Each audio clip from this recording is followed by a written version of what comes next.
When the power's out, you're out of business. But with natural gas, with the City of Dublin, when the power's out, you can still cook on your gas stove, or shower with your gas hot water heater, or even fire up the grill. Plus save money every single day because natural gas costs half the price of electricity and propane. Start saving today with the City of Dublin Natural Gas. Call Brad Grimes at 277-5048 and you'll never be out of business with natural gas.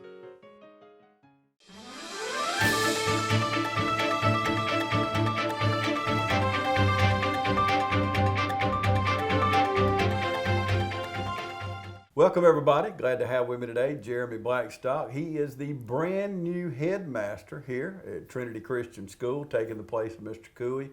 Y'all have seen the interview that I did with Mr. Cooey here the last few days, and Jeremy, you've actually been on campus for a little while doing a transition, and it's had to be easy for you working with a man like Stan Cooey. Oh yeah, and I've known Mr. Cooey for years. I still call him Mr. Cooey, and I have to correct myself sometimes. You know, in 2008 when we moved here, Mr. Cooey was Dean of Students, and I was working across the hall from his son Jay, and Jay and I were close friends, and Jay worked with me in Atlanta for a while before he moved on to Chick-fil-A, and always had a tremendous amount of respect for Mr. Cooey, and it's not hard to have a tremendous amount of respect, and he commands it as soon as he walks in the room, so you have it right away. And over the years, I've kept in touch with him and always texted him and told him Happy Father's Day or Happy Veterans Day or just something like that. Just one of the guys that you had respect for and you always wanted to stay in touch with. And this position came open. It was a no-brainer really to pursue it. And it's very easy to work with Mr. Cooey because he's ready. I think him and Mrs. Cooey are ready. God's moving them in this season of their life, but it's been a wonderful opportunity for me to be here with him over the last few weeks and just going in just day in, day out, just going through different situations just to hit the ground running this summer. Yeah, and you're coming from Charleston, South Carolina. Yes, sir. Tell everybody what you've actually been doing in Charleston. Well, I was the head of school at First Baptist School in Charleston, and before that we were in the Atlanta area and moved to Charleston, and opportunity presented itself here, and it was a place that we always were fond of as a family, and our kids are older now, of course, but is a place that we always thought one day that we would maybe be able to come back to, and the opportunity opened up. Says a lot about Dublin, if you ask me. I love Charleston. It's a beautiful city. Kiowa Island, and I like to play golf, and just some beautiful golf courses around there. It's hard to argue, but I believe in talking to Mr. Cooey and listening to you that God did call y'all to Trinity. Yes, sir. It's not just a job to you that you're coming to. Yeah. You were here in 08 and 09. Yes, sir. And so when I looked at your Facebook page, I was looking at I always look at mutual friends. Yeah. And I could tell some of the people you had met when you were here before, and not only Mr. Cooey, yes, sir, but you met friends that you've continued to have a relationship with. Yeah. And that says a lot, not only about you, but I was looking at the caliber of people I was looking at that I think. There's not a lot on my Facebook page, so it's good that you found it. It was easy to get through. Yeah. But knowing I was going to interview you, I did have to find out what you was doing on social network. Okay. So well, there's not much. So, it didn't take long, did it? But tell us about your family. Well, Jennifer and I have been married 20 years this June. We have two children, Josh and Janelle, as Mr. Cooey mentioned. Josh is an upcoming sophomore at Brevard College in North Carolina, and Janelle will be an upcoming junior here. Josh was at Trinity until second grade, and Janelle was over at First Learning Center when we were here the first time, but she's coming back in. There's still a few people she remembers, and there were buddies when we were here before, and Josh is reconnected with some kids he was in second grade with before we left, and so it's been good. It's been good. So what's Janelle think about coming here the last 2 years? She's accepted it. That's a good way to put it as a high school girl. She understands. It's just something that we had to do and wanted to do, but she feels comfortable that we know people, and it's a smaller community, and I think she's determined in her mind to make the best of it, and she knows that being upset, and there's some dear friends that we all have that we'll miss in Charleston, and she will as well, but she understands this is what we're doing, and she's going to embrace it and make the best out of it. Yeah, I like the way you worded that, because it's always a challenge when you move a junior. Sure. You got 2 years left. We're not that old. We didn't remember if our dads had pulled us out, our junior year or even in high school. But it's good that your word's accepted. I like that. Yeah. So we'll stay with that. Yeah. Well, let's take a quick break and come back and continue our conversation. We understand the value of life, and we want to help you live it to its fullest. At City of Hope Heart and Vascular Center, we're here to make your standard of living our #1 priority. Dr. Collins A. Kortang, MD, FACC, FSCAI, is a 5-board certified cardiologist admired for his empathetic approach to patient care. Dr. K is a former non-commissioned officer of the United States Combat Medical Corps. With the 2nd Infantry Division and the 101st Airborne Division, he's guided by his military values of loyalty, duty, respect, selfless service, honor, integrity, and professionalism. He served his country, and now he's here to stay and serve his community. Dr. K specializes in internal medicine, echocardiography, nuclear cardiology, general adult cardiology, and interventional cardiology. Other areas of expertise include acute and chronic heart attack management, peripheral interventions to save legs from being amputated, heart rhythm abnormalities like atrial fibrillation. At City of Hope Heart and Vascular Center, we do your heart right. Call for an appointment today at 478-353-1970. Accepting new patients and walk-ins. Relax, Dublin. Dr. K and City of Hope has you covered. Dr. Collins A. Kortang, City of Hope Heart and Vascular Center, 207A, Fairview Park Drive in Dublin. Welcome back, everybody. Talking with Jeremy Blackstock. He's the new headmaster here at Trinity. You were here in 08 and 09, we mentioned a while ago. So Yes, sir. tell me, like when you talk to people, you moved on, you've been in Atlanta, you've been in Charleston. When you would talk to people about Trinity, what would you say? What stood out to you about your time here at Trinity? Well, the small town aspect, you move to Atlanta, it's definitely not a small town aspect. And even Charleston, in a lot of ways, is a small town, but it's kind of got a big city feel. And I would tell people that it's family oriented, and families fight sometimes, and families get along sometimes, but it was very much a community feel within the school and the surrounding community. It wasn't just Trinity and then Dublin. It was Trinity was a part of the fabric of the community. And if you were at Trinity, then out in the community, like it was part of it. So it wasn't just two separate entities, and it really was a family feel that you noticed when you were here, and we noticed when we came back, and you talk to people that you haven't seen in 10 years, but you can talk to them like it was just a week ago that you saw them, and you can reconnect in a lot of ways, and it just solidified what we felt about it from before. And it showed, you was behind the camera when I interviewed Mr. Cooey, and we talked about his relationship with the different superintendents. That too tells a lot about Lawrence County. Oh yeah. It's not, this is my ball, I'm gonna play with it over here. We're all one community. Sure. We're either gonna grow together, we're gonna fail together. And the environment we're in now with, we've had COVID the last year, this pandemic that I've never seen anything like it in my life. I've never lived through anything like this in my life. So we have different challenges trying to get our kids educated, coming to school with masks on, doing these different things we've had to do. So it's been very challenging. So I say all that to ask this.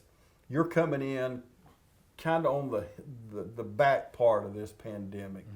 As you come in, what do you see the future of Trinity to be able to come out of this and to continue to educate children? Well, I would hope with a lot of schools that it's forced them to reevaluate priorities and realize there are different ways to accomplish goals. And I think a lot of private schools, a lot of Christian schools especially around the country, have been stretched a little bit, stretched in a good way. Like, okay, let's get a little bit more of an online presence, and let's find different ways. We can still educate, but let's find different ways that we can accomplish these goals.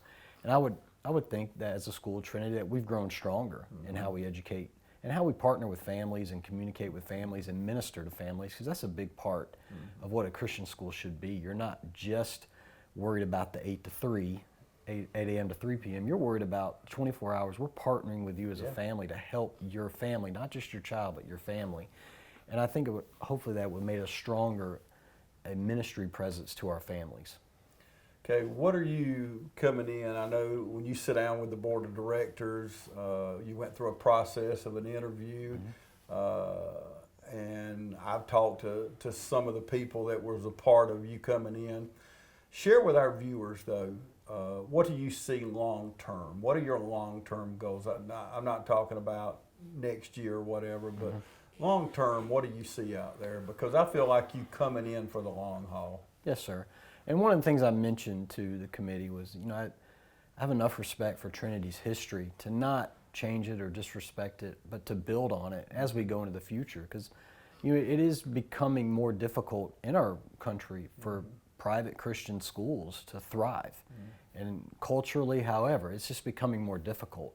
And I think as a school, we need to continue to find ways to be relevant without changing our biblical core values. And that's, a lot of schools will change that to try to stay relevant. God's word doesn't change and those standards don't change, but we need to find ways to still be cutting edge in what we do and partner with families and minister and provide opportunities for kids and families as they come to our school. So I think long term, that's what we're looking to continue to do. Just like, all right, these are the things that we've done well for many years. What can we add to what we do to continue to be appealing to families in our community? Yeah, so important because it is challenging, there's no doubt. And private schools have been even more challenging. Public schools have hurt. Yeah. Because when money's short and sales tax dries up and so many things. When you were here, my goodness, 12, 13, 14 years ago, when you first walked on this campus, what stood out to you just immediately? What appealed to you when you were here before? Number one, that it was spread out, that there was land, because there's so many Christian schools that don't have fields on campus, and they're limited to just 2 buildings. And Trinity's been very blessed over the years to be able to expand its footprint. And there's not many private schools, not many public schools that will have everything that we have on our campus footprint. And that was the one thing. When I first came here, I wasn't 100% sold on a position yet. One of my first jobs was cutting grass and long-term sub, and then moved into the classroom and coaching. And so I've done a lot of things on this campus now. It's been a few years, but knowing Mr. Cooey, you still do those things from time to time. You do what you have to do to get the job done. And that was one of the first things I noticed, just the amount of the footprint that the campus has, and there's room for growth, and that kids can come to this campus and enjoy a full campus. And now, fast forward all these years, look at this beautiful, look at the new multi-purpose building and the different things. And I'll tell you, we have some beautiful fields, the Shamrock Bowl, places like that. But this football field sitting down here in the edge of these woods, and on a Friday night when the lights are on, you couldn't be at a better place. It's a beautiful, and I think of the people like Cleve Warnick that literally sodded that field on his hands and knees some 45, 6, 7, 8 years ago. That footprint you talk about is what, as you was talking, I was thinking about all these people who have gone on to be with the Lord, and they literally built this campus from nothing. From nothing. I remember when Trinity opened. We had Trinity, and then we had another private school in town open that didn't make it. It made it a few years, but Trinity now, all these many years later, has prospered. And you got to admit, you mentioned it, when you pull up on this campus, from the baseball and softball complex to Cleve Warnick Field and the school building, multi-purpose building, and all the things in between. It is something that I'm sure most schools that come here and compete and if they've been here before, but if they hadn't, they've got to be amazed. They say, man, that Trinity, they got it going on. Yeah, and we, even outside of that, we have so many opportunities on our campus. Like, we could tap into some outdoor education stuff just because of our setting and where we are in our community. So there's still a lot we can do on this campus, which is exciting. We're not locked in to what we have now. Not that we're going out building a bunch of buildings, but there's things that we can do with our students on our grounds outside of a classroom that other places just can't do. Yeah.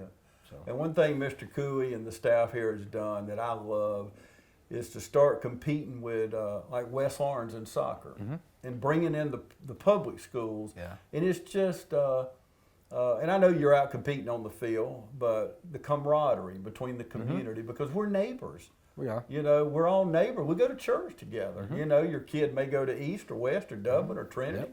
But we're neighbors, we're friends, we're business owners, and we want us all to succeed, and because we rise together. Exactly. And I know you want to continue that. Sure. I know that. I'm excited about that, and I know you are as you come in with your family, your wife and children, and your daughter going to be in the 11th grade. But I know you've already hit the ground running. Yes, but I know you're excited about what the future holds here at Trinity, aren't you? I am, and you know, I can't say enough about Mr. Cooey, and just a tremendous amount of respect for him, just outside of the school administrator, just as a person. And I look up to him. I have always looked up to him, and it's very humbling to watch his interview with you, and just like a giant. Like that's the guy I'm following. Yeah. Like, boy, those are some big shoes. But I know that he's leaving Trinity in great shape, and it's made coming in. Change is never easy for anybody, and the school's been through a lot of change with the pandemic, which we've never been through before, and then Coach Fields, and just natural turnover within the staff. There's a lot of change coming, and Mr. Cooey is definitely led very well here at the school, and he's going to be missed. And I've told him I'm still calling him, and I'll bring him back on a contract basis every now and then just to help me out. And he just laughs, and I'm hoping he answers my phone call up in the mountains. And you know he will. He will. If he's got a signal. He may use that excuse. Well, you know, I'll call Jay. Jay's up there, and I'll say, Jay, go track down your get dad. Yeah. But you know, we're excited about the future here at Trinity, and just number one, how it's been led over the last several years as well. Well, and you said something that's worth everything. So many people, whether it's a business, corporation, school, whatever, come in and they got a mess to handle. Well, see, you don't have to worry about that. Yeah. You're starting up here, and you're going to continue to grow and build on the success of people like Mr. Cooey and Rick Johnson and so many people that have just done an extraordinary job. And Rick was wonderful here, and he's still loved in this community, and he made an impact. But you get to come in with a successful program, financially sound, and get to start not from scratch, but get to start from success. And a strong staff. I mean, you know, the teachers have really been on the front lines in the school during all of this, and I've met with each staff member, and they all love the school. And that's evident in how they speak about things here at the school. And if you got a group of people that love where they are and love what they're doing and have a common mission and pulling in the same direction, you can get a lot accomplished. And I'm walking into a staff that loves being here every day. And they love the Lord, and they love what Trinity Christian's all about, and they know why they're here. And so that's refreshing in a way, because you walk into some places it's not like that. You have factions and things like that. I'm not saying we're perfect, but for the most part, I really do feel the staff is moving in the same direction culturally, and it's been exciting to see, and it's going to be exciting to be a part of. Well, you pegged it, brother. The staff here is phenomenal. It's just phenomenal people, and like you said, they want to be here, and that says a lot. It's just not a job to do or a paycheck. They do want to be here, so we're excited. We got to take another break. We're going to come wrap things up. Stay with us. Hi, I'm Dr. Dustin Gay. I'm a local orthopedic surgeon with Houston Clinic Orthopedics, and we'd really like to invite everybody to come out to our new office facility to take a look at it. It's a larger space with physical therapy, and we're just excited to have it, and we'd love for people to come out and visit us. Come by and see us today at our brand new location, the Houston Clinic, Medical Drive in Dublin. Welcome back, everybody. Brand new headmaster. You got moved in. Yes, sir. I asked you off camera earlier when we talked an hour or so ago, did you have all the boxes unpacked? And you kind of hesitated. So you got most of them unpacked, Most right? of them, yeah. We don't have to walk around them anymore, yeah. I know how it is moving, Yeah. especially. It's just a hard time. It is. I made the comment to you, my next move's going to be to the cemetery. So, And we had plenty of help. We had a lot of folks help unload the truck, and that was fantastic. So. I bet you did, because going back to the team, and that's what I call it, but the team here, family at Trinity, I'm sure you had so much help. We did. People wanting to help. So it's an exciting time. Anytime you make a change like this, and especially coming in, we mentioned it a while ago, following a man like Stan Cooley. He leaves a tradition of excellence, a family here that he's built. He's built that along with the board of directors and the families. And that's a lot of times in schools you get lost in that, but at Trinity, the families, and I don't mean just mom and daddy, I mean the grandparents that came to Trinity, and the aunts and the uncles, and it's a long tradition here, because we just did our salute to the graduates here at Trinity. We do it at all the high schools, but I like to watch it every year, because I say, well, that's so and so's grandchild.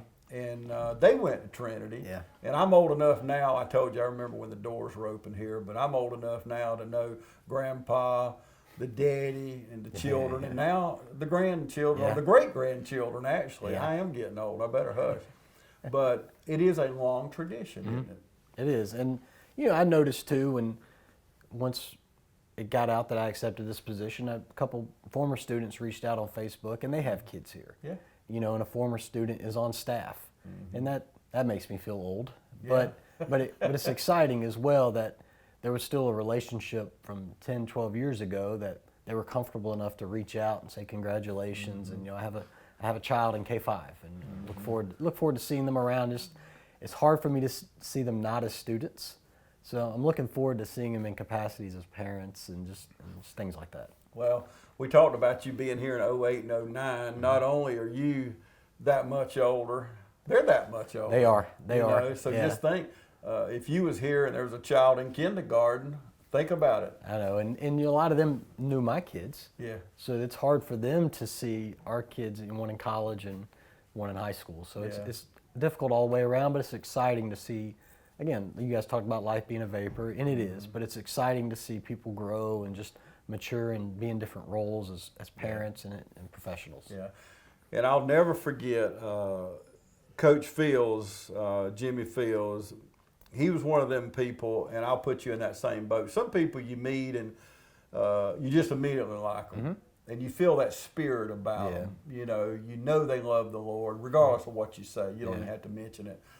And when I met Coach Fields that day, and Kevin is filming us today. Kevin Gibson's behind the camera, but he spent many an hour, and I know he's back there nodding his head, and he and I have had many conversations about Coach Fields. And, we miss him greatly. Yeah. We miss him. I'm going to try to get through this without crying, Sure. but he was just a remarkable man. But I remember when I first met him, first interview, kind of like me and you sitting here today.